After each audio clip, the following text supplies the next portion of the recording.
Baon na sinasabi, kapag nag-asawa ka na, ang mga gawaing bahay ng pamilya ng asawa ay isang sagradong responsibilidad. Pero paano kung ang responsibilidad na yon ay ang maglabas ng 400,000 pesos para sa panganganak ng hipag mo, habang ang asawa mo ay tahimik lang na nakatingin habang inuutusan ka ng nanay niya? Ano nang gagawin mo? Ngumiti ako, isang hindi ka panipaniwalang masunuring ngiti. Pero ako lang ang nakakaintindi, sa likod ng ngiting iyon ay isang plano. At kinabukasan, ang buong pamilya ng asawa ko ay nagulat. Naaalala ko pa ng buong buo ang hapon na yon, mainit ang panahon, hudyat ng nalalapit na malakas na ulan. Humahangin sa beranda pero hindi nito mataboy ang init at alinsangan. Abala ako sa pag-aayos ng mga dokumento na galing sa opisina, balak sanang mag-overtime para matapos. Si Marco naman ay nakaupo sa sala, nakatutok ang mga mata sa cellphone, paminsan-minsan ay mahinang tumatawa. Hindi ko na nag-abalang tanungin kung ano ang pinapanood niya, dahil sanay na ako sa eksena na mas mahalaga sa kanya ang cellphone niya kaysa sa kanyang asawa pag-uwi niya. Ang tunog ng tsinelas ng biyenan kong si Elena ay narinig mula sa gate. Pumasok siya, tensyonado ang mukha, may hawak na malaking bag agad kong itinigil ang ginagawa ko at tumakbo para salubungin siya. Kagagaling niyo lang po ba, magalang kong bati? Hindi siya sumagot, umungol lang siya ng biglaan at inilapag ang bag sa mesa. Bago pa siya makainom ng tubig, nagsalita na siya, dahan-dahan ngunit buong buo ang desisyon. Nga pala, tumawag sa akin si Juan kaninang umaga. Ang asawa niya, si Andrea, pumunta sa doktor at sabi manganganak na siya ng mas maaga. Alam mo naman, hindi sila masyadong mayaman, at ngayon, ang bayarin sa ospital, pagkain, at vitamins ay hindi biro. Kinompute ko na, siguro mga 400,000 pesos ang kailangan para maging maayos ang lahat. Natigilan ako. Sa isip ko, ang numerong 400,000 pesos ay parang suntok. Hindi iyon maliit na halaga. Bago pa ako makatanong kung bakit ako ang kailangang mag-alala, nagsalita pa siya, kaya nagpasya ako na ikaw ang magbabayad ng halagang ito para sa mag-asawa. Tiningnan ko si Marco, naghihintay na magsalita siya.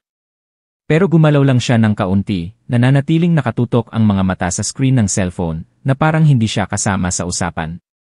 Lunok-laway akong nagtanong, Inay, ibig niyo po bang sabihin ay kailangang maglabas ako ng pera mula sa sarili kong bulsa? Tinatanong ko ulit, sinusubukang maging kalmado ang boses.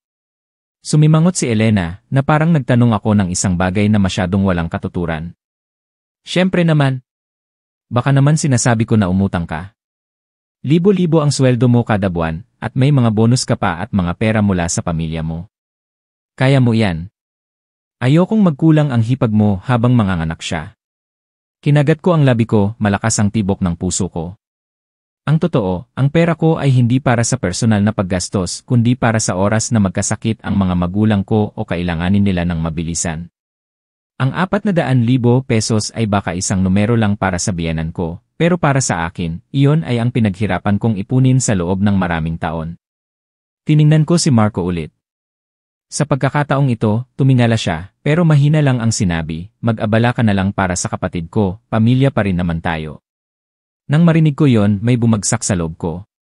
Hindi dahil sa ayaw kong maglabas ng pera, kundi ang pakiramdam na para akong isang walang hanggang pitaka, at lahat ng problema ay ipinapasa sa akin.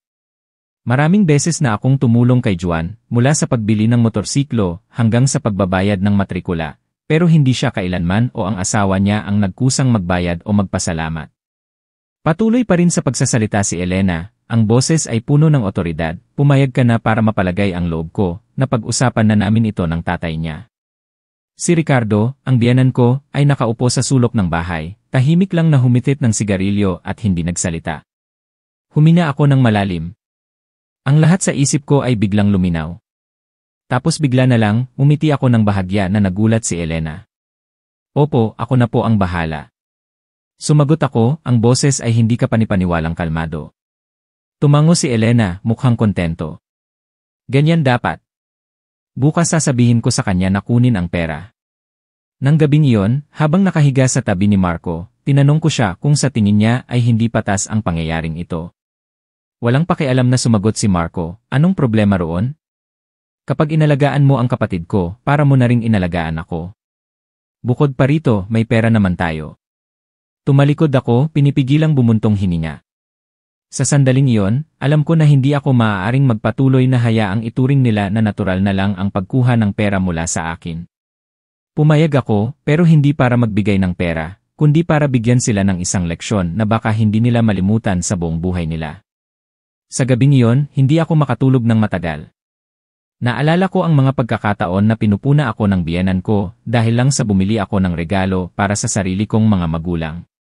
Ang mga pagkakataon na tahimik lang si Marco kapag sinasabihan ako ng masasakit na salita.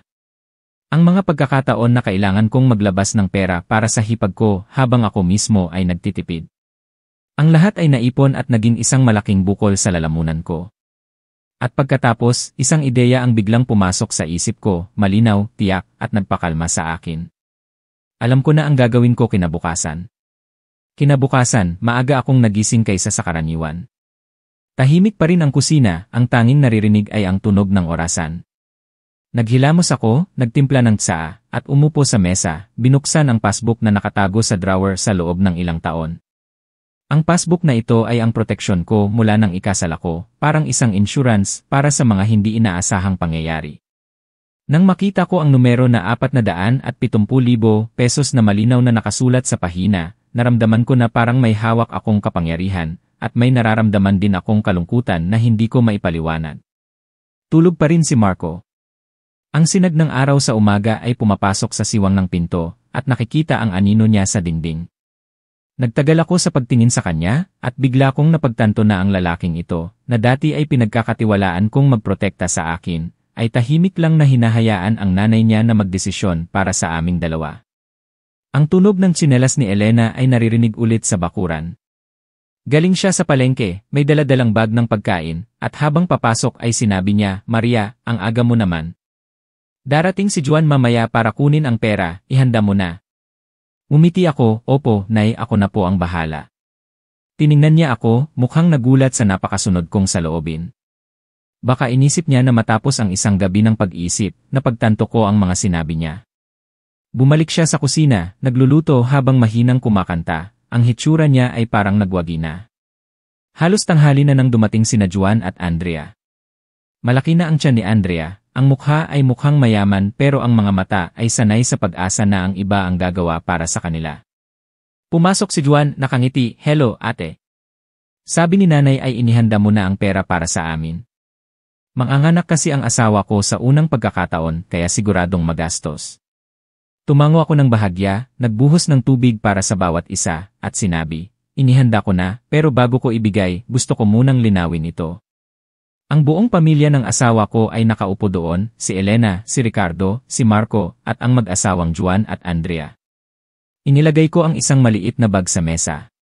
Sa loob, sa halip na pera o isang passbook, ay isang set ng mga dokumento na maayos na nakatupi. Ito ang mga dokumento ng lupa at bahay na sinasabi ng mga magulang ni na Marco na ipapamana sa amin. Sinimulan ko, tinitingnan si Elena. Alam ko na mahal niyo si Juan, Nay, pero sa tingin ko, kapag pamilya, kailangang maging malinaw at transparent ang lahat. Kung maglalabas ako ng 400,000 pesos para sa mag-asawa, kapalit nito ay pipirmahan niyo ang dokumento ng donasyon para sa bahay na ito sa pangalan namin ng asawa ko. Ang silid ay parang nagyelo. Si Elena ay tumitig, "Anong sinasabi mo? Ibigay mo lang ang pera, anong kinalaman nito sa bahay?" Umiti ako pero hindi nanginig ang boses ko. "Nay, hindi ako nakikipagpalitan ng damdamin, tumutulong ako sa pamilya pero kailangan ko rin ng paggalang at seguridad para sa kinabukasan ko. Kung maglalabas ako ng malaking halaga, kailangan kong malaman na hindi ako isang unliat." Sa pagkakataong ito, nagpanik si Marco at hinila ang kamay ko, "Maria, wag mong gawing komplikado. Kailangan ng kapatid ko." Maingat kong hinila ang kamay ko, tinitingnan siya, "Ilang beses na ba, mahal? Tuwing may problema ang pamilya, ako ang naglalabas ng pera. Pero kapag kailangan ng mga magulang ko ng tulong, sinasabi ni nanay na responsibilidad iyon ng pamilya ko. Hindi tayo dapat na magkasama para sa isang panig lang." Biglang tumayo si Elena, malakas ang boses, "Wala ka talagang modo. Pinakain ka ng pamilyang ito, pinakasalan ka ng maayos, at ngayon, gusto mong makipagpalitan ng pera para sa bahay." Nanatili akong kalmado. "Nay, hindi po patas ang sinasabi niyo. Mula nang mag-asawa ako, hindi ko po kayo hinayaang maglabas ng kahit isang sentimo para sa akin. Mula nang ikasal, ang lahat ng maliliit at malalaking gastos, pati na ang pautang kay Juan para sa motorsiklo ay mula sa pera ko. Hindi ako nagko-compute pero gusto kong maging patas ang lahat. Si Juan na tahimik lang kanina ay nagsingit, nang hihinayang ang boses, "Ate, kung mahirap, huwag na lang, maghahanap na lang ako ng ibang paraan." Pero nanlisik ang mata ni Elena, "Hindi. Dapat ibigay ni Maria ang pera. Alam ko na kung magpapalambot ako sa sandaling ito, hindi magbabago ang posisyon ko sa paningin nila." Tumayo ako, itinulak ang set ng mga dokumento kay Elena. "Kung gayon, magdesisyon na kayo, Nay. Kung pipirmahan nyo, magwi-withdraw ako agad ngayon. Kung hindi kayo pipirma, pahintulutan nyo akong panatilihin ito dahil kailangan ko pang mag-alala para sa sarili kong mga magulang at para sa kinabukasan ko." Ang hangin sa silid ay parang humiga. Si Ricardo ay tahimik pa rin pero nakita ko sa mga mata niya ang kaunting pagsang-ayon. Si Marco naman ay balisa na nakatingin sa akin at sa nanay niya na parang hindi niya alam kung kanino siya kakampi. Sa huli, itinulak ng malakas ni Elena ang mga dokumento na nahulog sa mesa. "Hindi ko kailangan ang pera mo." Tumayo siya at pumasok sa kwarto. Ang tunog ng pagsara ng pinto ay malakas. Sina Juan at Andrea ay tumingin sa isa't isa, awkward na tumayo para magpaalam at tahimik na umalis. Kinuha ko ang mga dokumento at inilagay sa bag. Nakaupo pa rin si Marco doon, bumuntong hininga. "Ganyan ang ginawa mo, paano ka nalang makakapamuhay ng payapa sa nanay ko?" Tinignan ko siya ng matagal, "Huwag kang mag-alala, makakapamuhay ako ng payapa. Pero simula ngayon, hindi ko nahahayaang ituring ako ng kahit sino bilang isang pitakang naglalakad." Pagkatapos kong sabihin yon, tumayo ako at pumasok sa kwarto, sinara ang pinto. Wala akong naramdamang panalo o talo, kundi isang kakaibang pagkalma, dahil sa huli, ipinagtanggol ko ang sarili ko. Pero alam ko na simula pa lang ito. Hindi basta-basta magpapatawad ang biyenan ko, at ang tensyon sa pamilya ay siguradong lalong lalala. Mula nang tanggihan kong ibigay ang pera sa mag-asawa, ang hangin sa bahay ay naging mabigat. Halos hindi na ako kinakausap ni Elena. Kung mayroon man, maikli at malamig lang ang mga salita niya. Sa bawat pagkain, sinasandok niya ang pagkain para kay Marco at sa sarili niya, at ang plato ko ay walang laman, parang isang tahimik na paghihiganti. Hindi ako nakipag-away, hindi ako nagreklamo, tahimik lang akong kumain ng sarili kong pagkain. Isang umaga, habang naghahanda ako para pumasok sa trabaho, nakatayo si Elena sa pinto ng kusina, ang boses ay kalahating nagrereklamo at kalahating ng insulto. Ang mga manugang ay para sa pag-aalaga at pag-aasikaso sa pamilya ng asawa, hindi para mag-isip ng pabor at dehado na parang nakikipagkalakalan sa palengke. Ngumiti ako at sumagot ng mahina, "Nay, hindi ko kailanman tinanggihan ang pag-aalaga sa pamilya, pero ang pag-aalaga ay hindi nangangahulugang ibibigay ko ang lahat ng walang matitira para sa sarili ko at sa mga magulang ko." Bumulong siya, "Alis dyan. Alam ko na sa paningin nyo, naging isang makasariling manugang ako, pero ayaw ko nang magpaliwanag. May mga tao na kahit ano nang sabihin mo, ang gusto lang nilang marinig ay ang gusto lang nilang marinig." Nang hapong iyon pag-uwi ko mula sa trabaho, nakita ko si Marco na nakaupo sa sala, mukhang hindi komportable. Nang makita niya ako, kumaway siya, "Maria, dito." Inilagay ko ang bag ko at umupo sa harap niya. Nanginginig na sinabi ni Marco, "Sabi ni nanay, ilang araw na, mula nang hindi mo ibigay ang pera, si Juan ay kailangang mangutang sa labas, at mataas ang interes. Sabi ni nanay, kung ayaw mong ibigay ang buong 400,000 pesos, tulungan mo siya sa isang bahagi, para hindi siya mabiktima ng pautang." Tumingin ako ng diretsyo sa mga mata ni Marco. "Ano nang sa tingin mo?" Iniiwas niya ang tingin niya, ang boses ay humina, "Sa tingin ko, kung matutulungan, tulungan na lang, kapatid pa rin naman." Naramdaman ko na parang narinig ko lang ang mga salita niya noon. Laging ganyan, laging kailangan niya, kadugo natin siya, pero hindi kailanman, pagod na ang asawa ko, sapat ba ang pera ng asawa ko? Sumandal ako sa upuan, pinipigilang magalit. Sinabi ko na, kung maglalabas ako ng pera, kailangan ko ng kasiguraduhan. Kung hindi, kung sino ang umutang, siya ang magbabayad. Hindi ako makikialam. Bumuntong hininga si Marco, tumayo at pumasok sa kwarto. Alam ko na sasabihin niya ito sa nanay niya, at inaasahan ko na hindi titigil si Elena sa pagiging malamig o sa pagbibigay ng matatalim na salita. Tama ako, pagkatapos ng ilang araw, sinimulan niyang baguhin ang mga gawain sa bahay. Dati, pag uwi ko sa trabaho, nagluluto lang ako at naglilinis, pero ngayon, binibigyan niya pa ako ng karagdagang gawain tulad ng paglalaba para sa buong pamilya, paglilinis ng bakuran, at kahit ang pagdadala ng pagkain sa bahay ng hipag ko para maging mas madali. Alam ko na ito ang paraan niya ng pagpaparusa sa akin. Isang gabi, habang naghuhugas ako ng pinggan, nakatayo siya sa tabi ko, bigla niyang sinabi, "Sa tingin mo ba ay mas mahusay ka kaysa sa kahit sino sa pamilya na ito? May kaunting pera ka lang, akala mo ay kayaman." Inilapag ko ang pinggan, pinunasan ang kamay ko, at tumalikod para tingnan siya. "Nay, hindi ko kailanman inisip na mas mahusay ako, pero alam ko ang halaga ng pera na pinaghirapan ko at gusto ko itong gamitin ng tama." Umiti siya ng mapait, "Tama. Habang manganganak na ang hipag mo, kailangan niya ng pera, at ang ate ay nakatingin lang, at tinatawag mo iyon na tama." Nanahimik ako. Hindi dahil sa wala akong sasabihin, kundi dahil alam ko na anumang salita sa sandaling iyon ay lalong magpapalalim sa tensyon. Sa mga sumunod na araw, nag-focus ako sa trabaho sa opisina. Kumuha ako ng isang malaking proyekto, kailangan kong magtrabaho ng mas matagal kaysa sa karaniwan. Pero dahil din dito, naiwasan ko ang maraming direktang komprontasyon sa biyenan ko. Isang gabi, huli na akong umuwi at nakita ko na bukas ang pinto ng kusina at lumalabas ang ilaw. Sa loob, si Elena ay kausap sa telepono, mahina at nagmamadali ang boses. "Huwag kang mag-alala, gagawin ko siyang magbigay. Kung hindi 400,000, 200,000 ang ibibigay niya, hindi siya makakatakas." Nakatayo ako ng tahimik sa pinto, naramdaman ko na parang may nahulog na bato sa loob ko. Kaya pala, sa simula pa lang, hindi niya inisip kung gaano na ako nakatulong sa pamilya na ito, kundi tinuring niya lang ako na isang lumulutang na pera kung kailangan. Nang gabing iyon, hindi ako makatulog, sa isip ko ay nagsimula ng mabuo ang isang plano.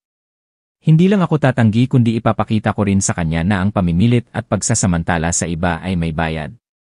Pero alam ko na para magawa iyon, kailangan kong maghanda ng mabuti sa bawat hakbang at huwag magpadalos-dalos. Naisip ko ang mukha ni Elena kapag hinarap siya sa katotohanan, at isang pakiramdam ng lamig at determinasyon ang dumaloy sa akin. Mula ngayon, hindi na ako ang manugang na tahimik lang. Mula nang marinig ko ang telepono ng biyenan ko, lalo kong naintindihan na hindi matatapos ang bagay na ito kung tatahimik lang ako. Si Elena ay hindi ang tipo na marunong tumigil. Kapag may layunin siyang kumuha ng pera mula sa akin, gagawin niya ang lahat para makamit iyon. Lalo akong nag-isip, lalo kong naramdaman na kailangan kong maging proactive.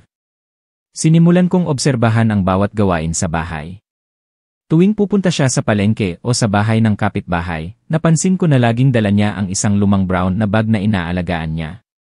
Isang araw, aksidenteng nakita ko siyang naghahanap ng mga dokumento sa loob, at alam ko na yon ay ang mga dokumento na may kinalaman sa lupa ng pamilya. Iyon ang puntong pwede kong gamitin. Sa gabi, hindi na ako nanonood ng kasama ang asawa ko, nagpapanggap akong may trabaho, at sinasara ang pinto ng kwarto. Pero ang totoo, nagsusulat ako ng bawat gasto sa bahay mula nang ikasal ako, lalo na ang mga pagkakataon na naglabas ako ng pera para sa pamilya ng asawa ko. Ang malinaw na datos ang magiging ebidensya, ang sandata na gagamitin ko kung kailangan.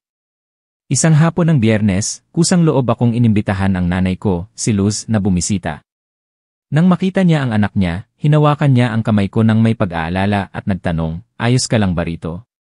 Ngumiti ako para panataghin siya. "Ayos lang po ako, Nay, huwag po kayong mag-alala. Gusto ko lang na manatili kayo rito ng ilang araw para maging saksi sa akin." Tiningnan ako ni Luz, ang mga mata ay curious at nagulat pero hindi na nagtanong pa. Ang nanay ko ay sanay sa ugali ko. Kapag sinabi ko iyon, siguradong may plano na ako. Nang gabing iyon, habang nagtitipon ang buong pamilya para kumain, sinadya kong magsimula ng usapan, "Nay, may gusto po akong ipasaksi sa inyo at sa buong pamilya." Tiningnan ako ni Elena, ang mga mata ay puno ng pag-ingat. "Ano na naman?" Kinuha ko sa bag ko ang isang set ng mga dokumento. Iyon ay isang detalyadong listahan ng mga ginastos ko para sa pamilya na ito sa loob ng 3 taon. Ang boses ko ay pantay, hindi mataas o mababa, gusto kong tingnan ng lahat para maging malinaw. Mula nang mag-asawa ako, tinulungan ko si Juan sa motorsiklo na 70,000 pesos, binayaran ko ang bayarin sa ospital ni nanay na 36,000 pesos, binayaran ko ang pag-aayos ng bubong na 50,000 pesos, at marami pang maliliit na gastos, ang kabuuan ay mahigit 300,000 pesos. Hindi ko kailanman binanggit ito dahil inisip ko na responsibilidad at pagmamahal yon. Pero ngayon, hinihiling niyo sa akin na magbigay pa ng 400,000 pesos. Sa tingin ko, kailangan kong makakuha ng paggalang at kalinawan. Sumimangot si Marco, balak sana akong pigilan pero itinaas ko ang kamay ko para sabihing tumahimik siya. Tumingin si Elena, ang boses ay matalim, kinokompute mo ang bawat sentimo, ano nang ibig sabihin nito? Kalmado akong sumagot, hindi po ako nagko-compute. Gusto ko lang na maalala ng lahat na laging para sa pamilya na ito. Kung maglalabas ako ng malaking halaga ulit, kailangan ko ng kasiguraduhan. Inilapag ni Elena ang chopsticks sa mesa at ang tunog ay malakas. Sinabi ko na, ang bahay ay pag-aari ng pamilya, hindi ito ililipat sa pangalan mo. Tumingin ako ng diretsyo sa mga mata niya, kung gayon, pahintulutan niyo akong panatilihin ang pera na yon para sa sarili kong mga magulang. Natapos ang hapunan na yon sa katahimikan, pero alam ko na ang katahimikang ito ay pansamantala lang bago dumating ang bagyo. Kinabukasan, paglabas ko sa kwarto, naghihintay na si Elena sa sala, may hawak na pamilyar na brown na bag-utos ang boses niya. Ngayon, sasama ka sa akin sa bangko, magwi-withdraw ka ng pera para ibigay kay Juan. Nakatayo ako ng ilang sandali at mumiti, sige po, Nay, pero bago po tayo umalis, mayroon din po akong ilang dokumento na kailangan niyong pirmahan. Pumasok ako sa kwarto at kinuha ang isang kontrata. Nagpahatid ako sa isang kaibigan na abogado. Ang nilalaman ay nagsasaad na, si Elena ay pumayag na ipamana ang karapatan sa isang bahagi ng lupa sa mag-asawang Marco at Maria. Bilang kapalit, si Maria ay magbibigay ng 400,000 pesos kay Juan. Inilagay ko ang kontrata sa harap niya. Pirmahan niyo po ito at sasama na po ako sa inyo. Nanlaki ang mga mata ni Elena at itinulak ang mga dokumento. Nananaginip ka ba? Parang binenta mo na sa akin ang lupa. Nanatili akong nakangiti. Hindi ko po kayo pinipilit. Pero kung hindi po kayo pipirma, hindi po ako makikilahok dito. Ang hangin sa silid ay naging siksik. Si Marco ay nasa gitna, mukhang litong-lito. Ang nanay ko, si Luz, na tahimik lang kanina, ay dahan-dahang nagsalita, Ate Elena, nanay niya ako. Alam ko ang ugali ng anak ko. Hindi siya kuripot, pero ang lahat ay dapat na malinaw para walang hinanakit sa hinaharap. Ngumiti si Elena pero hindi sumagot. Kinuha niya ang bag niya at tumayo. Sige, kung ayaw mong magbigay, ako na lang ang bahala, pero tandaan mo, hindi ko ito malilimutan. Ang pinto ay sumara ng malakas. Umupo ako sa upuan, huminga ng malalim. Alam ko na nahiya si Elena dahil sa ginawa ko, pero naintindihan ko rin na ito ang unang hakbang sa plano ko. Dahil sa sandaling ito, naghahanda na ako para sa isang tunay na hakbang, isang bagay na magpapagulat sa kanya at magpapabago sa paraan ng pakikitungo niya sa akin. At para magawa iyon, kailangan ko ng mas maraming oras at isang talagang makatwirang dahilan.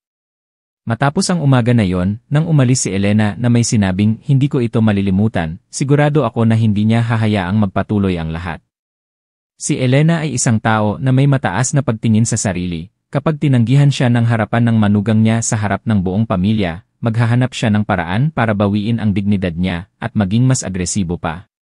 Kaya naman, kailangan kong unahan siya ng isang hakbang. Sinimulan kong ayusin ang lahat ng mahahalagang dokumento na hawak ko, mula sa passbook, insurance contract hanggang sa mga dokumento na may kinalaman sa ari-arian ng pamilya ko. Nilagyan ko sila ng lock sa isang maliit na safe at inilagay sa bahay ng nanay ko.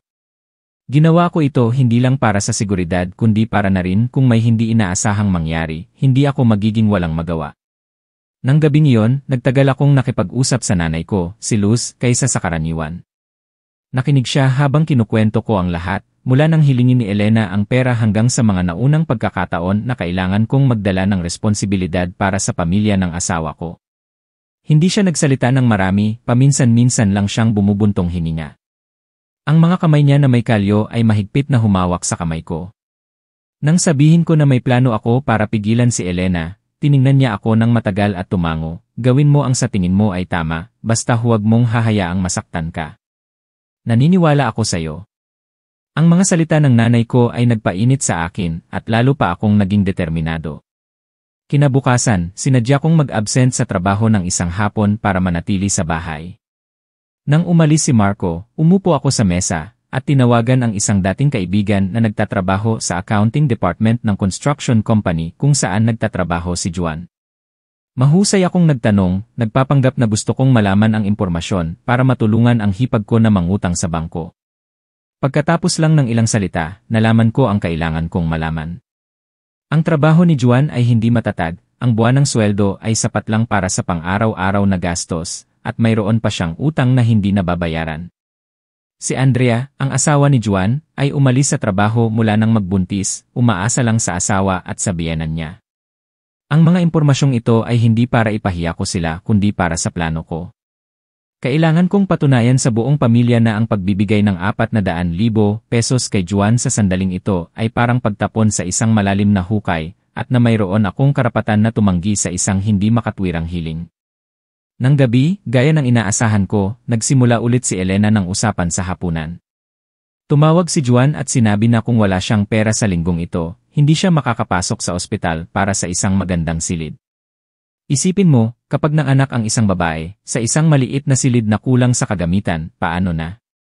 Inilapag ko ang chopsticks, ang boses ay mahina pero malinaw. Nay, naintindihan ko ang pag-aalala nyo, pero nagtanong na rin po ako, ang mga pampublikong ospital ay mayroon namang malinis na silid, may sapat na kagamitan, at ang gastos ay mas mababa pa sa kalahati. Ang halaga na sinabi nyo, kung ang layunin ay para sa ligtas na panganganak ng hipag ko, pwede akong magbayad ng direkta sa ospital para sa bayarin at sa mga kinakailangan. Sumimangot si Elena, pero paano ang pangdoktor, magandang gamot, gamit para sa bata? Tinignan ko siya ng diretsyo sa mga mata, kung talagang kailangan ang mga iyon, handa akong bilhin, pero hindi po ako magbibigay ng cash kaninuman para hindi ko alam kung saan gagamitin. Ang hangin sa hapagkainan ay naging masikip ulit. Tumingin si Marco sa akin, pero hindi ko siya pinayagan na makisali. Alam ko na sa sandaling ito, kailangan kong manatili sa aking posisyon, kung hindi, ang lahat ng ginawa ko ay magiging walang silbi. Matapos ang hapunan, isinara ni Elena ang pinto ng kwarto, at si Marco naman ay lumabas para magsigarilyo sa beranda. Nagbuhos ako ng tubig para sa kanya, at inilagay sa tabi niya. Mahal, ayaw kong makipag-away sa nanay mo, pero hindi ako makapagbigay ng ganoong kalaking pera kung hindi ko alam kung saan ito gagamitin. Maraming taon na akong nagtitiis, at ngayon, gusto kong mamuhay ng iba, kahit man lang igalang ang halaga ng pinaghirapan ko. Nanahimik si Marco, iniiwas ang tingin. Hindi siya ganap na sumasang-ayon, pero napansin ko na hindi na siya nakikipagtalo tulad dati. Siguro ay naintindihan niya ang dahilan ko. Kinabukasan, sinimulan ko ang pangalawang hakbang sa plano, maghanap ng pagkakataon para linawin sa harap ng maraming tao na hindi ako walang pakialam o makasarili kundi isang taong may konsiderasyon.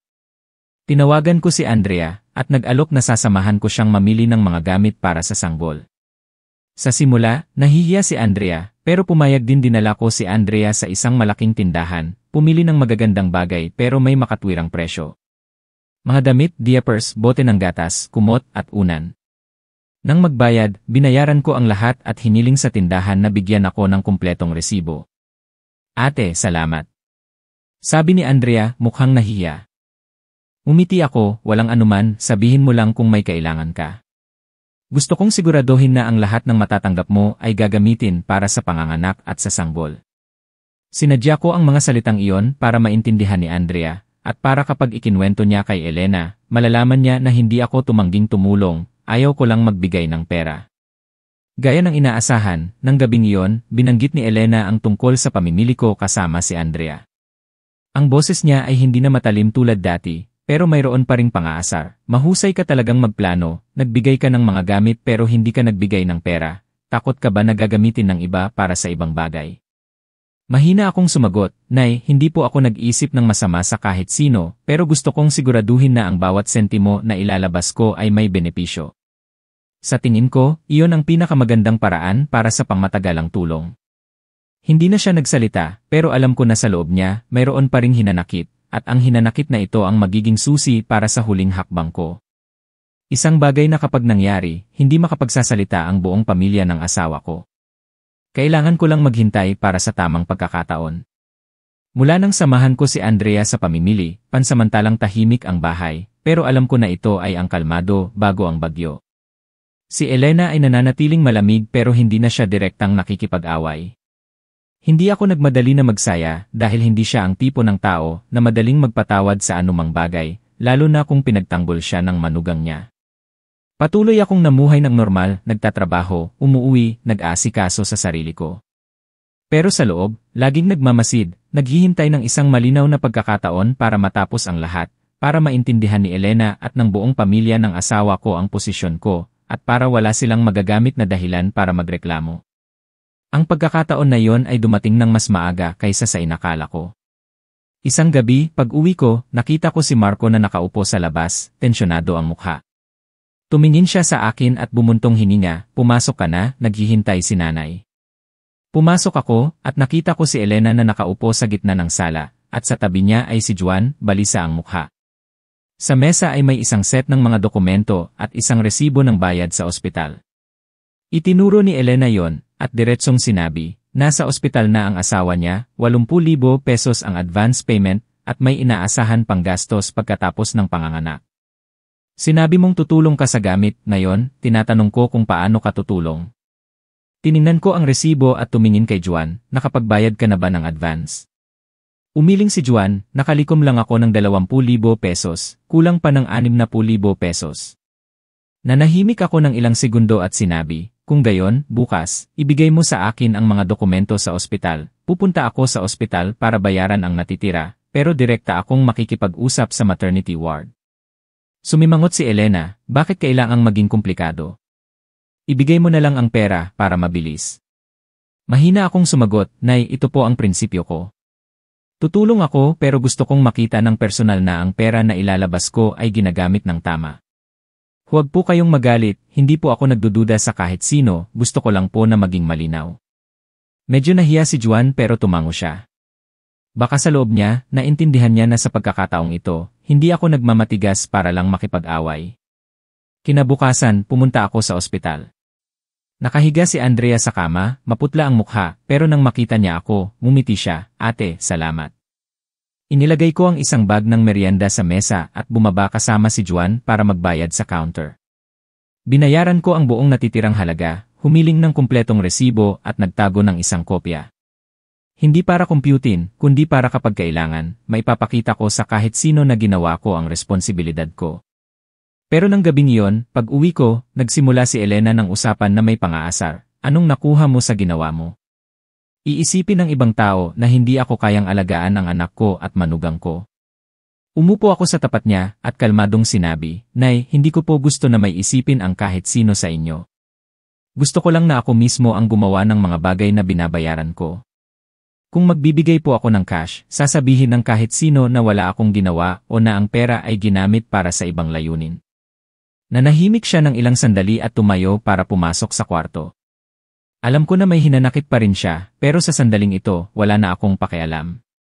Niliwanag ko na, kung tutulong, direkta sa pangangailangan, hindi magbibigay ng cash. At dahil dito, nahirapan siyang pilitin ako tulad dati. Pero hindi ko pa rin nakalimutan ang sinabi niya sa telepono noon, gagawin ko siyang magbigay. Naniniwala ako na maghahanap siya ng ibang dahilan. At tama nga, pagkatapos lang ng ilang araw, lumitaw ang dahilan na yon.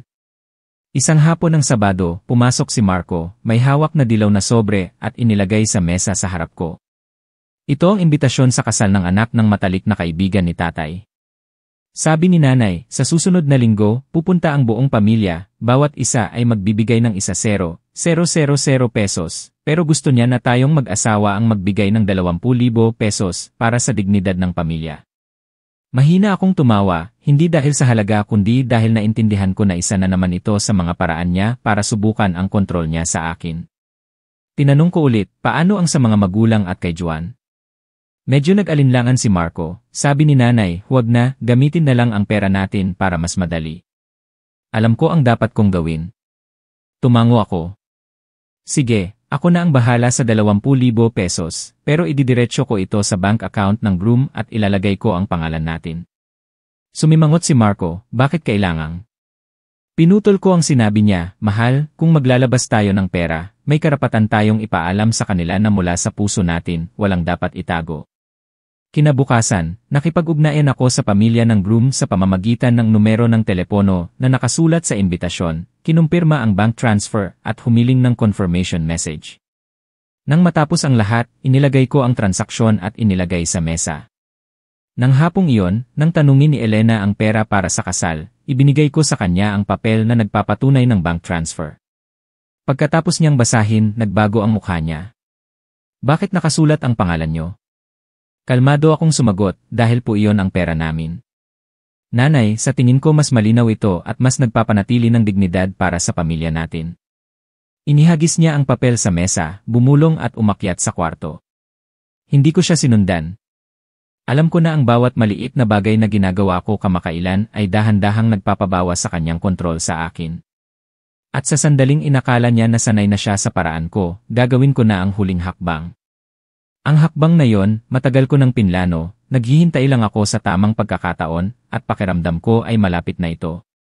Hindi ako ang tipo na mahilig magplano, pero sa pamumuhay sa isang pamilya na ang bawat salita, ang bawat sentimo ay maaaring maging dahilan para pilitin, kailangan kong matuto na ipagtanggol ang sarili ko. At sa huli, ang sandali na inaasahan ko ay dumating na. Isang umaga, nasa opisina ako nang makatanggap ako ng tawag mula kay Juan. Ang boses niya ay nagmamadali at nagmamakaawa, "Ate, nanganak na ang asawa ko, pero sabi ng doktor kailangang manatili ang sanggol para obserbahan ng ilang araw. Ang bayarin sa ospital ay aabot pa sa 120,000 pesos. Sabi ni nanay, tawagan kita, pwede mo ba akong i-transfer agad? Para makapag-ayos ako ng mga dokumento." Kalmado akong sumagot, "Sige, ibigay mo lang sa akin ang bank account ng ospital, ididiretso ko sa kanila." Pero agad-agad, narinig ko ang boses ni Elena sa kabilang linya, "Hindi masaya ang boses, hindi mo kailangang i-transfer sa ospital, i-transfer mo na lang sa bank account ni Juan para mas mabilis." Dahan-dahan akong nagsalita, "Nay, paumanhin po pero mananatili po ako sa prinsipyo ko. Tutulong ako pero direkta akong magbabayad sa ospital. Pupunta po ako doon mamayang hapon." Binaba ni Elena ang telepono nang walang sinasabing anuman. Alam ko na hindi niya hahayaang mangyari ang lahat ayon sa gusto ko, pero sa pagkakataong ito, masyado akong handa para hindi siya magbago ng isip. Nang hapon, humingi ako ng paalam sa boss ko, may dala akong malaking bag ng sariwang pagkain at gatas para sa kalusugan at dumiretso sa ospital. Pumunta ako sa counter para bayaran ang buong kulang na halaga, kumuha ng kumpletong resibo at umakyat sa silid para dalawin si Andrea at ang sanggol. Nagpasalamat sa akin si Andrea, habang si Juan naman ay medyo nahihiya, iniiwas ang tingin. Umupo ako sa gilid ng kama, at mahinang sinabi, "Tutulong ako sa pagkakataong ito, dahil para sa sanggol, pero sa hinaharap, kailangan niyong mag-asawa na maging responsable, hindi kayo maaaring umasa sa iba." Nanahimik si Juan, pero nakita ko na bahagyang tumango si Andrea. Siguro ay naintindihan niya na. Paglabas ko sa ospital, nagring ang telepono ko, si Marco. Tense ang boses niya, "Ano nang ginawa mo at nagagalit si nanay sa bahay?" Sabi ni nanay, "Sinadya mong lamangan siya, at nahiya siya sa mga kamag-anak na dumating." Mahina akong ngumiti, hindi ako naglamang sa kahit sino. Ginawa ko lang ang responsibilidad ko. "Hayaan mo lang si nanay, uwi ako mamaya." Nang gabing iyon pagpasok ko sa bahay, mabigat ang hangin. Sa sala, bukod kay Elena, Ricardo at Marco ay may dalawa pang kamag-anak mula sa pamilya ng asawa ko. Nang makita ako ni Elena, agad siyang nagsalita ng malakas, sapat para marinig ng lahat, "Magaling ka talaga. Gusto mong gawin ang lahat sa sarili mo at wala kang ginagalang. Sinabi ko na mag-transfer ka ng pera, pero ayaw mo at gusto mong gawin ang gusto mo. Ano nang gusto mong patunayan?" Inilagay ko ang bag ko sa mesa, tiningnan siya ng diretsyo. "Nay, wala po akong gustong patunayan. Gusto ko lang tumulong sa tamang lugar at sa tamang paraan. Sabi niyo wala akong ginagalang, pero sa tingin ko, ang ginawa ko ngayon ang magpapanatili ng dignidad ng pamilya. Kung sakaling ang pera ay hindi magagamit lahat para sa bayarin sa ospital, ano nang isipin ng ibang tao?" Balak sanang sumagot ni Elena, pero binuksan ko ang bag ko, kinuha ang set ng resibo at ang papel na nagpapatunay ng pagbabayad mula sa ospital, at inilagay ng maayos sa mesa. Ito ang mga dokumento na nagpapatunay na binayaran ko ang lahat ng gastos para kay Andrea at sa apo ninyo. Ang lahat ng gastos ay malinaw at transparent. Ayokong may isipin ang kahit sino sa pamilya na ito na ang manugang ay may pera pero hindi tumutulong. Ang buong silid ay nanahimik ng ilang segundo. Tinignan ng dalawang kamag-anak ang mga dokumento at dahan-dahang tumango. Si Ricardo naman ay bumuntong hininga na parang gumaan ang pakiramdam. Si Elena lang ang nanatiling matigas ang mukha. Pero napansin ko na may kaunting pagkalito sa mga mata niya. Nagpatuloy ako. Nay, alam ko na mahal niyo si Juan, pero sana ay mahalin niyo rin po ako. Hindi ko po pwedeng gamitin ang pera na pinaghirapan ko para sukatin ang pagmamahal ko sa pamamagitan ng pagbibigay sa ibang tao nang hindi ko alam kung saan ito pupunta. Ginawa ko ang lahat ng makakaya ko at sa tingin ko, hindi ako nagkamali sa pagkakataong ito. Wala nang sinuman ang nagsalita. Tumayo ako, dinala ang bag sa kusina, at iniwan ang isang mabigat na katahimikan sa likod, pero sa loob ko ay naramdaman ko ang kapayapaan. Alam ko na nagawa ko ang isang mahalagang hakbang, mula ngayon, hindi na nila ako mapipilit ng madali tulad dati. Nang gabing iyon, habang nagliligpit ako sa kusina, pumasok si Marco, tumayo sa likod ko ng ilang sandali at mahinang sinabi, paumanhin. Siguro hinayaan kitang lumaban ng mag-isa sa nanay ko ng matagal. Natigilan ako at tumalikod para tingnan siya. Sa mga mata niya ay may pagkato, kahit may kaunting pagka-awkward pa rin. Hindi ako nagreklamo, umiti lang ako, basta ngayon ay naintindihan mo ako at kakampi ka sa akin kung kailangan, sapat na yon. Pero alam ko na hindi pa ito ang huling hakbang. Ang gusto ko ay hindi lang pansamantalang kapayapaan, kundi isang pagkakataon na talagang makita ako ng buong pamilya ng asawa ko at intindihin na hindi nila ako pwedeng ituring bilang isang walang hanggang pitaka. At ang pagkakataon para sa huling hakbang na yon, pakiramdam ko ay malapit na. Pagkatapos ng gabing iyon, biglang naging tahimik ang bahay. Hindi na ako direktang nakikipag-away ni Elena, pero ang mga mata niya sa tuwing tumitingin sa akin ay puno pa rin ng hinanakit. Alam ko na hindi pa niya tinatalikuran ang layunin niya na magkaroon ng kontrol tulad dati, naghihintay lang siya ng pagkakataon. Samantala, naghihintay ako ng ibang pagkakataon, isang sitwasyon na sapat na malinaw para maipagtanggol ko ang sarili ko at matapos na ang araw-araw na pagiging isang pitaka ng pamilya ng asawa ko. Ang pagkakataong iyon ay dumating sa isang hapon ng weekend. Nang sinabi ni Marco na sa susunod na linggo ay may malaking kaarawan sa pamilya at lahat ng pamilya ay kailangang tumulong. Bawat taon, ang kontribusyon namin ay laging mas mataas kaysa sa ibang mga kapatid na may dahilan na mas mayaman kayong mag-asawa. Hindi ako ang tipo na nagko-compute pero sa taong ito, nagpasya akong hindi na maging tahimik at tumango tulad dati. Nang hapong iyon, nagtipon ang buong pamilya sa sala para pag-usapan ang paghahanda. Hawak ni Elena ang listahan ng mga gawain, at malinaw na binasa, sa taong ito, kayong mag-asawang Marco at Maria ang mag-aalala sa lahat ng pagkain at pag-rent ng mga upuan at mesa, na aabot sa 120,000 pesos. Ang ibang pamilya ay maghahati-hati sa pagluluto at paglilinis. Nang marinig ko yon, hindi ako agad na nag-react, tinanong ko ulit, mahina pero malinaw ang boses. Nay, gusto ko pong tanungin, magkano po ang kabuuang gastos para sa kaarawan, at magkano po ang kontribusyon ng bawat pamilya? Sumimangot si Elena, bakit mo tinatanong? Natural lang na mas mataas ang kontribusyon ng pamilya natin dahil mas mayaman tayo. Ngumiti ako, nagtatanong po ako dahil gusto kong maging malinaw ang lahat. Kung ang kabuuang gastos ay 240,000 pesos, ang paghahati-hati ng pantay-pantay sa bawat pamilya ang pinakamakatarungan. At kung hindi po ito pantay-pantay, sa tingin ko, kailangan may makatwirang dahilan. Ang hangin sa silid ay biglang bumigat. Ang ilang kamag-anak ay tumingin sa isa't isa, mukhang sumasang-ayon pero walang nagsasalita. Mahina akong siniko ni Marco para sabihin tumigil ako. Pero nagpatuloy pa rin ako, handa po akong mag-contribute, pero gusto ko pong magbahagi ang lahat dahil ito po ay gawain ng buong pamilya, hindi lang ng isa. Matalim ang boses ni Elena, kung ayaw mo, huwag na lang, ako na ang bahala. Alam ko na sinaktan ko ang pride niya, pero iyon ang nasa plano ko. Kung siya ang gagastos ng mag-isa, ang gastos ay magiging malinaw at makikita ng lahat kung gaano kalaki ang agwat noon. Sa totoo lang, pagkatapos ng 2 araw, narinig ko sa isang kamag-anak na sa taong ito, si Elena ay naglabas ng halos 80,000 pesos, at ang natitira ay hinati sa ibang pamilya. Mabilis na kumalat ang balita, at sa unang pagkakataon, nakita ko na ang ilang kamag-anak ay nagsimulang magbulungan, kaya pala noon, laging pinapasan ng mag-asawang Marco ang mas malaking bahagi. Nang gabing iyon, habang ako at si Marco lang ang nasa kwarto, bumuntong hininga siya. Nahiya si nanay sa mga kamag-anak dahil sa ginawa mo. Dahan-dahan ko siyang tiningnan, hindi ko po siya inahiya.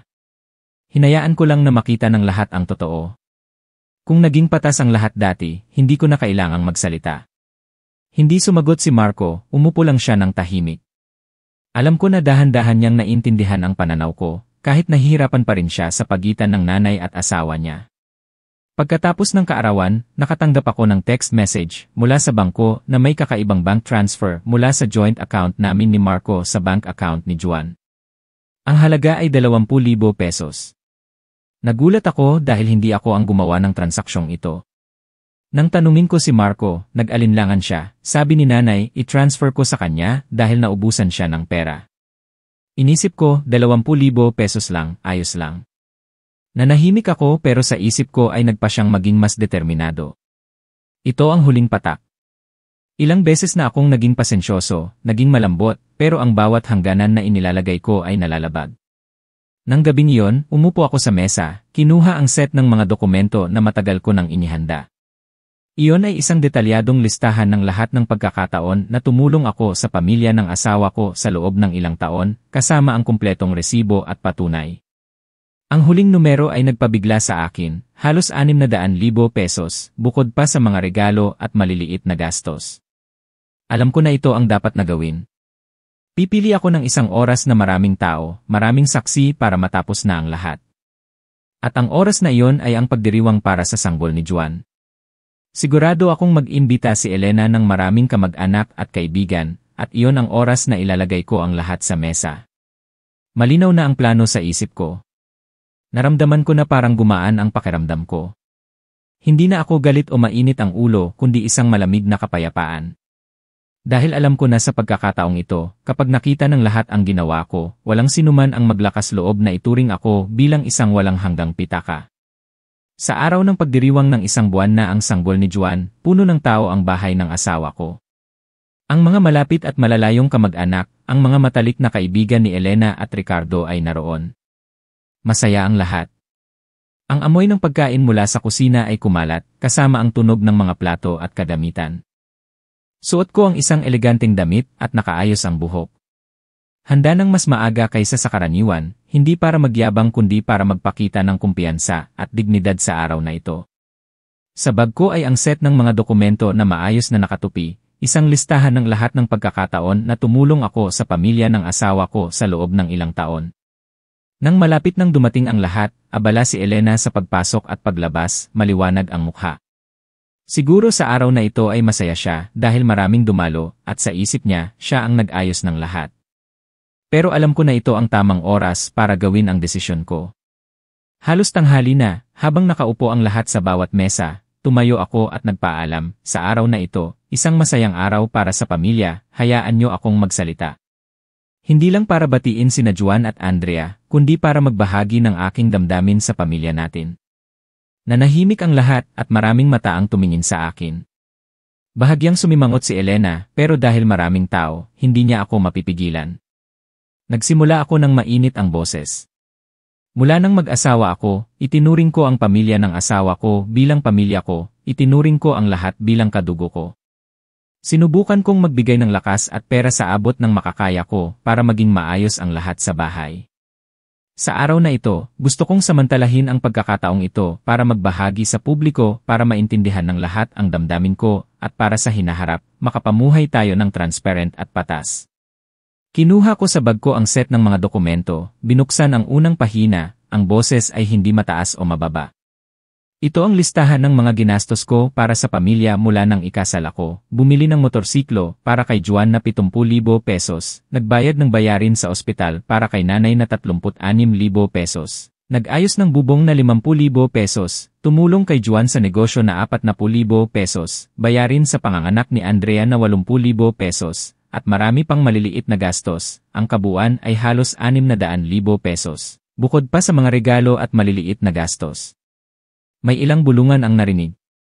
Nagpatuloy ako, ang mga mata ay tumitingin sa bawat tao. Sinasabi ko ito hindi para ipagyabang ang ginawa ko, kundi para makita ng lahat na hindi ko kailanman tinalikuran ang pamilya na ito. Pero sa nakalipas na panahon, lagi akong nasa sitwasyon na kailangang maglabas ng cash nang hindi ko alam kung saan ito gagamitin. Sinubukan kong ipaliwanag ang prinsipyo ko, direktang tumulong, transparent, at walang tagapamagitan. Ginawa ko iyon hindi dahil sa wala akong tiwala kundi para maiwasan ang mga hindi pagkakaintindihan at para sa pamataгаlang kapayapaan. Huminto ako ng kaunti at tumingin kay Elena. Nay, alam ko na mahal niyo si Juan, pero sana ay mahalin niyo rin po ako. Hindi po ako pwedeng maging isang pitaka na pwedeng kumuha ang kahit sino ng walang abiso.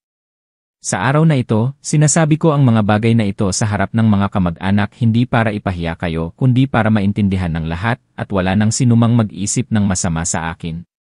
Ang hangin ay biglang bumigat. Malinaw kong narinig ang tunog ng tinidor na tumama sa plato, ang bulungan sa kabilang mesa. Tahimik si Elena, matigas ang mukha, pero ang mga mata niya ay nagpakita ng kaunting pagkabigla. Ang panganay na tiyuhin sa pamilya ng asawa ko ang unang nagsalita, ang boses ay kalmado, ang totoo, tama si Maria. Matagal ko nang napapansin na mas malaki ang gastos ng mag-asawa kaysa sa dapat, pero dahil ito ay pamilya, nahihiya akong magsalita. Mula ngayon, dapat na maging malinaw kung sino ang mag-aambag sa anong bahagi, maging patas ang paghahati-hati, iwasan na ang isa lang ang magpasan. Ang ilang iba pa ay tumango ng sumasang-ayon. Umubo si Ricardo na parang gusto niyang pagaanin ang sitwasyon. Sige, sa araw na ito ay masayang araw, ituring natin na ang lahat ay nalinis na para makapamuhay tayo ng masaya mula ngayon. Bahagya akong tumango at bumalik sa mesa. Inilagay ang set ng mga dokumento sa bag, hindi ko na kailangan ng anumang salita dahil ang gusto kong sabihin ay narinig at naintindihan na ng lahat. At ang mas mahalaga, mula sa mga mata nila, malinaw kong nakita na ang makasariling manugang na ipininta ni Elena ay nagsisimula ng bumagsak. Nagpatuloy ang pagdiriwang pero iba na ang pakiramdam.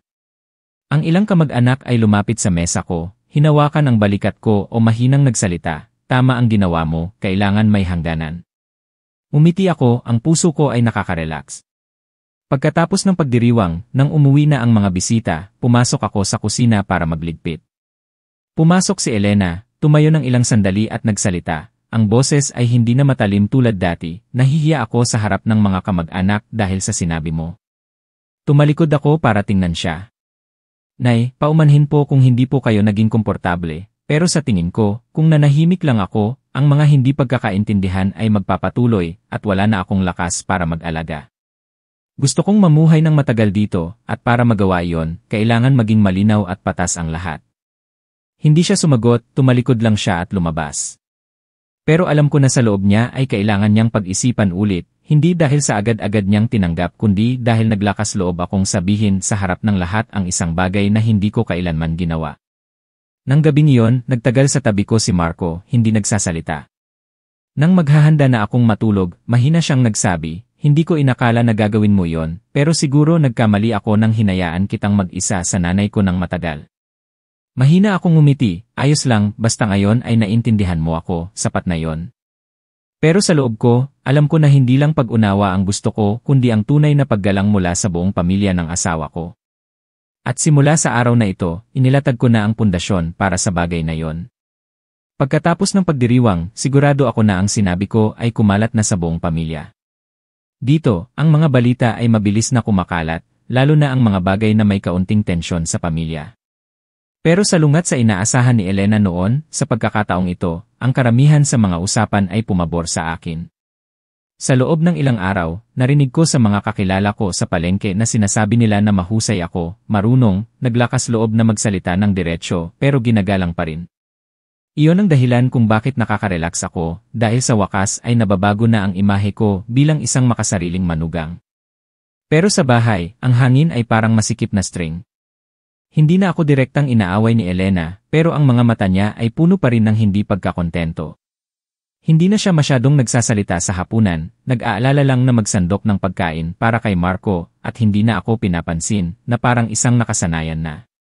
Hindi ako nagreklamo, hindi ako nalulungkot, tahimik lang akong nagsasandok ng sarili kong pagkain.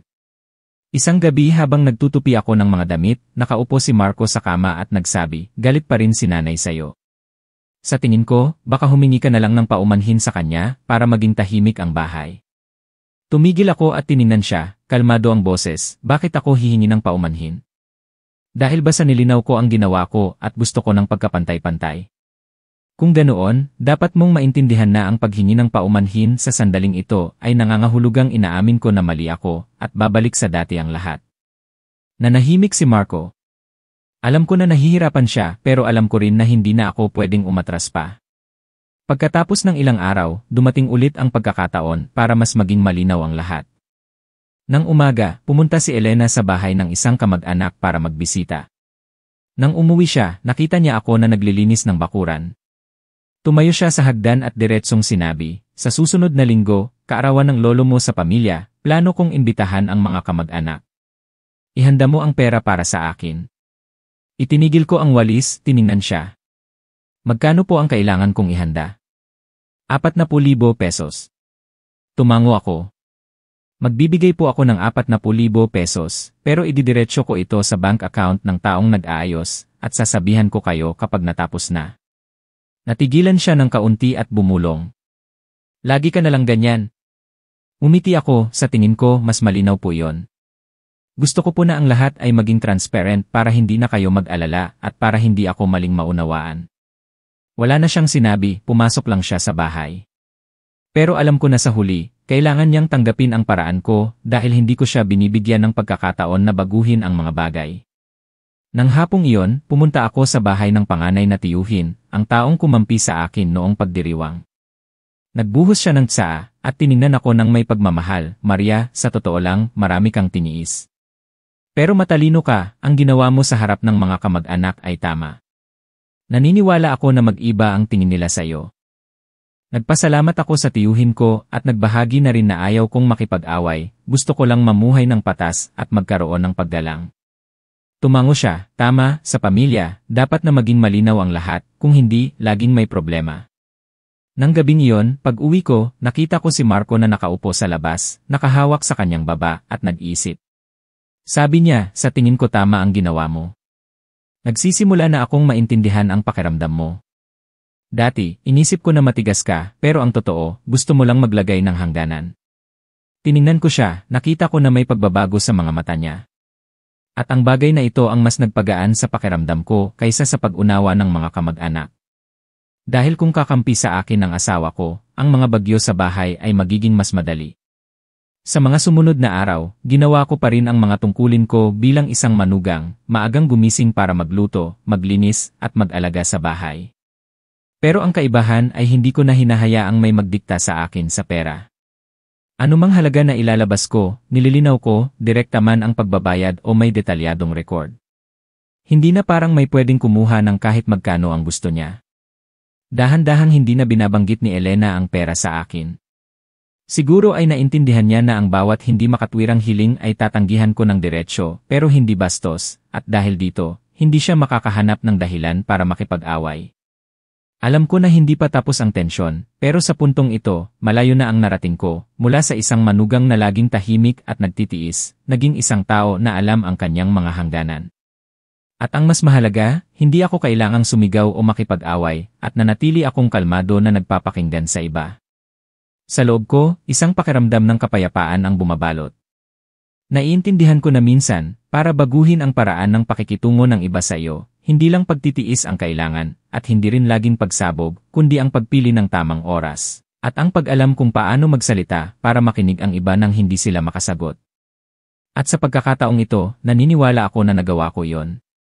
Pagkatapos ng pagdiriwang at ng mga pagkakataon na nanatili ako sa prinsipyo ko ng pagiging transparent, tahimik pa rin ang bahay pero hindi na mabigat tulad dati. Hindi na masyadong nagsasalita si Elena, hindi na siya nagpaparinig o binabanggit ang tungkol sa pera sa harap ko.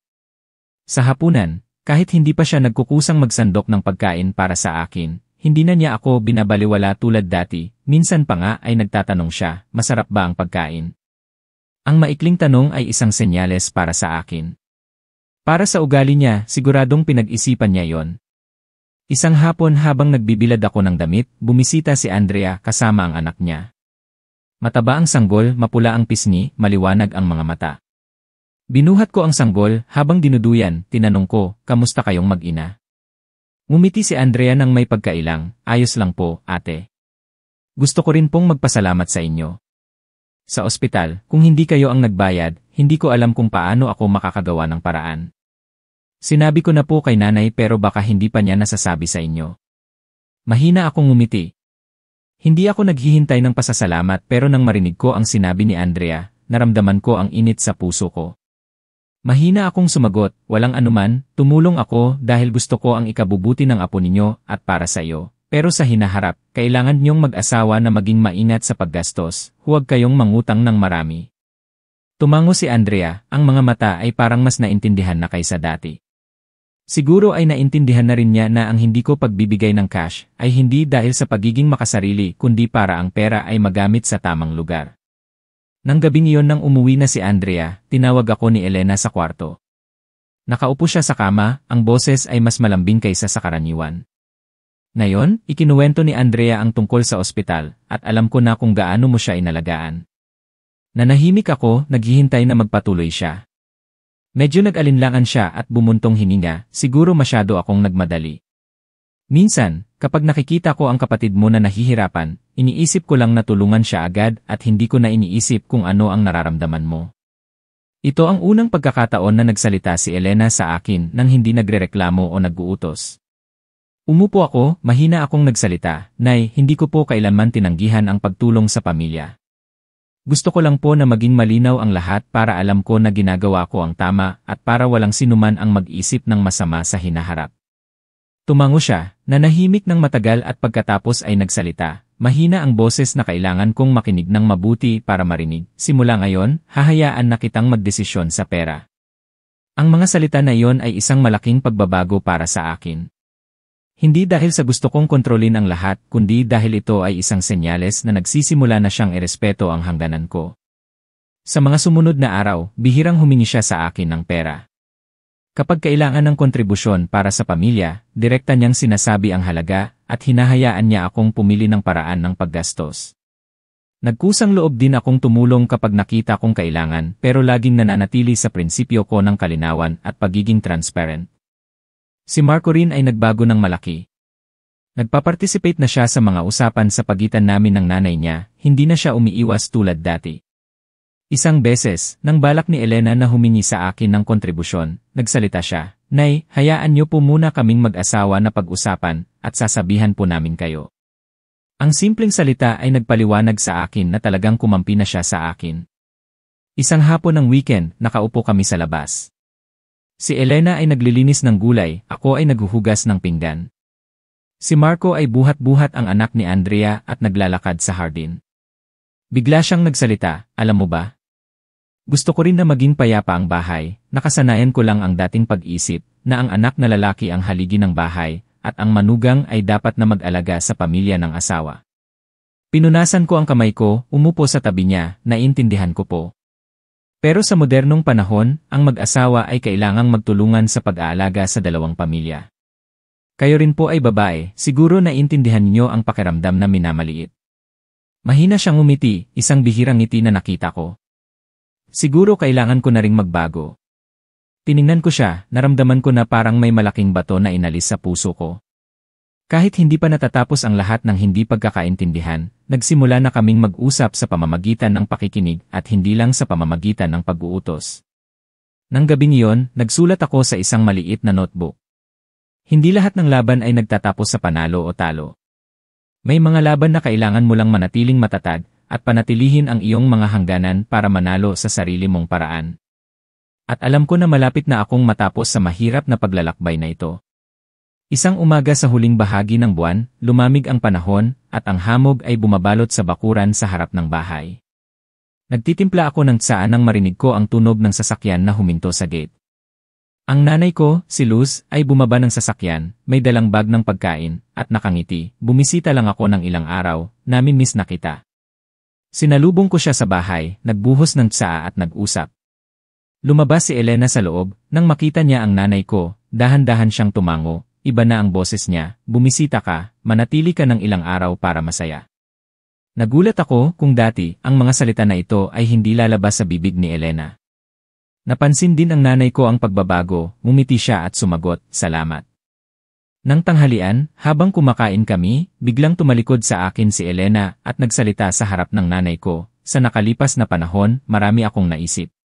Si Maria, marunong siyang mag-alala at magplano, baka iyon ay isang magandang bagay. Mabilis akong magalit kung mayroon man akong nagawang mali dati, sana ay patawarin mo ako. Ang mga salita na iyon ay nagpabigla sa akin na ang kamay ko na may hawak na isda ay natigilan. Mahina akong umiti at tiningnan ang nanay ko na parang sinasabi, nakita mo. Ang pagiging pasensyoso ay may gantimpala. Tumango lang ako ng bahagya at biglang naramdaman ko ang init sa puso ko.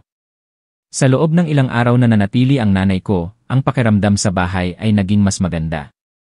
Sa umaga, sabay kaming nagpunta sa palengke ni Elena, minsan pa nga ay nag-uusap kami tungkol sa mga pagkain. Sa hapon, inaalagaan niya ang apo para malaya akong matulungan ang nanay ko na maglinis sa bakuran. Ang mga bagay na ito na parang normal ay naisip ko na hindi ko kailanman makukuha. Isang gabi, habang tulog na ang lahat, lumabas ako sa beranda para uminom ng tsaa. Bigla na lang, umupo si Elena sa tabi ko.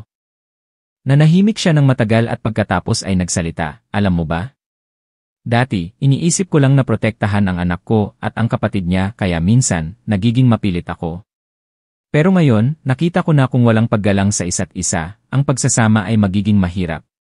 Gusto ko rin na maging masaya kayo, huwag niyong hayaan na ako ang maging dahilan para magkahiwa-hiwalay kayo. Tumingin ako sa kanya, nakita ko na ang mga mata niya na laging matalas ay may kaunting lambing.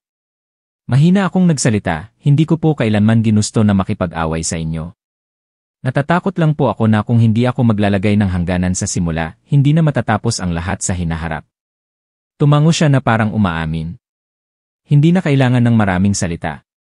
Sa sandaling iyon, alam ko na natalo namin ang isang malaking hadlang. Mula noon, ang relasyon namin ni Elena ay dahan-dahang nagiging maayos. Kahit hindi kami malapit tulad ng mag-ina, hindi na kami nagrereklamo o nagpapilit ng walang dahilan. Sa mga pagkakataon na kailangan ng pera para sa pamilya, lagi niya kaming kinakausap ni Marco para makapagdesisyon kami. Si Marco rin ay nagbago ng malaki. Nagkusang loob na siyang tumulong sa mga gawain sa bahay at kasama ako sa pagpaplano ng mga gastos. Kapag kailangan ng tulong ng nanay o kapatid niya, kinakausap niya muna ako, hindi na siya basta-basta nagtatransfer ng pera tulad dati. Naiintindihan ko na hindi lang ito pagbabago sa kilos, kundi pagbabago sa paraan ng pagtingin niya sa papel ko sa pamilya. Madalas na rin na bumibisita si Andrea. Isang beses, may dala siyang isang bag ng prutas, nakangiti, ate, nakabili ako ng masarap na orange, ibibigay ko sa'yo. Sa susunod na babalik na ako sa trabaho, ako na ang bahala sa mga kailangan ko, hindi na ako hihingi ng tulong sa'yo. Umiti lang ako, hindi na nagsalita pa. Dahil ang gusto ko ay hindi ang ibalik nila ang pera kundi ang intindihin nila na bawat tao ay may responsibilidad sa kanilang sarili. Isang hapon habang dinidiligan ko ang mga bulaklak sa labas, umuwi si Marco mula sa trabaho, tumayo siya at tiningnan ako ng ilang sandali at nagsabi, alam mo ba? Dati, inisip ko lang na kung magtitiis ka sa nanay ko, magiging payapa ang bahay. Pero ngayon, nakita ko na kung hindi mo panindigan ang pananaw mo, hindi ko rin siguro malalaman na mali ako. Tumingala ako, ngumiti. Kaya naintindihan mo na kung bakit ko ginawa yon, di ba? Tumango siya, ang mga mata ay puno ng katapatan. Sapat na yon para naramdaman ko na ang lahat ng ginawa ko sa nakalipas na panahon ay hindi na sayang. Nang araw na uwi na ang nanay ko, hinatid siya ni Elena sa gate. Sabi niya sa nanay ko, sa susunod na bumisita ka, manatili ka ng mas matagal, gusto ko rin na mas marami pa tayong pag-usapan. Tumango ang nanay ko, ngumiti ng mahinahon, sana nga. Ang mahalaga ay ang mga anak natin na namumuhay ng mapayapa, at iyon ay nagpapanatag sa akin.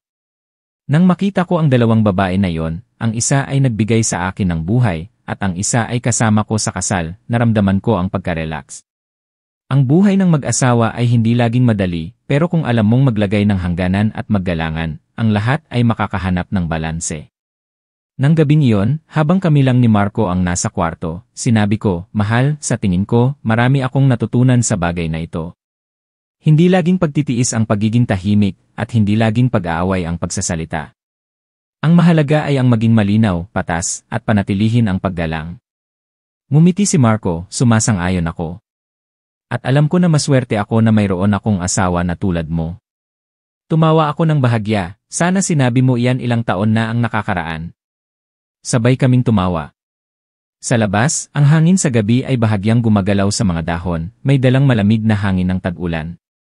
Sa puso ko, ang lahat ng bagyo ay lumipas na, at iniwan ang isang payapang langit na alam ko na pinanatili ko. Ang leksyon na nakuha ko mula sa lahat ay pareho sa kahit saan. Kung gusto mong magkaroon ng paggalang, kailangan mo munang irespeto ang sarili mo.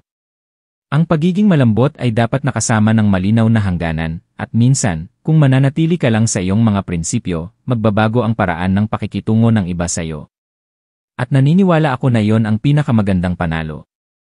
Mga minamahal na manonood, ang buhay ng mag-asawa ay hindi lang tungkol sa pagmamahal sa pagitan ng dalawang tao kundi kung paano tayo makikisama at makikitungo sa dalawang pamilya. Ang kwento ko sa biyenan ko ay hindi masyadong matindi pero mayroon itong malaking leksyon. Kung gusto mong magkaroon ng paggalang, kailangan mo munang matuto na igalang ang sarili mo. Kung palagi ka lang tahimik, laging nagtitiis ng walang hangganan, darating ang oras na ituturing ng iba na natural lang ang pag-asa at pamimilit.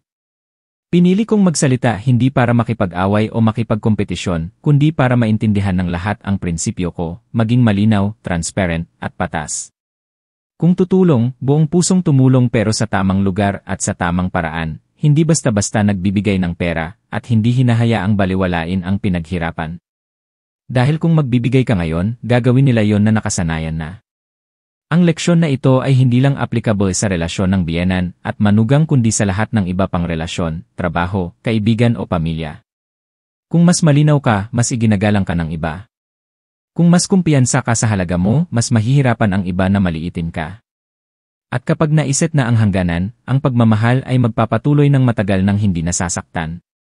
Kung ikaw ay nasa parehong sitwasyon tulad ko, nasa mahirap na sitwasyon, nasa ilalim ng presyon na magsakripisyo ng walang kondisyon, tandaan na may karapatan kang magsabi ng hindi kapag lampas na sa hangganan.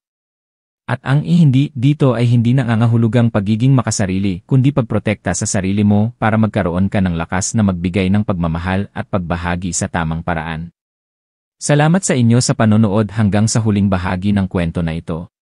Kung naramdaman mo na nagbigay sa iyo ang kwento na ito ng bagong pananaw o nagpalakas sa iyo, mag-subscribe sa channel, pindutin ang notification bell para hindi ka makaligtaan ng mga susunod na kwento. Ang bawat subscribe at share ay motivasyon para magpatuloy kami na magbahagi ng mga kwento ng pang-araw-araw na buhay na puno ng damdamin, malapit at malalim. Ang buhay ay isang tuloy-tuloy na pagkatuto. May mga leksyon na binabayaran ng luha, pero may mga leksyon din na nagpapahusay sa atin at nagpapakalma. Sana ang kwento sa araw na ito ay maging isang mahinahong paalala na ang pagmamahal ay dapat nakasama ng paggalang at ang paggalang ay nagsisimula sa sarili mo.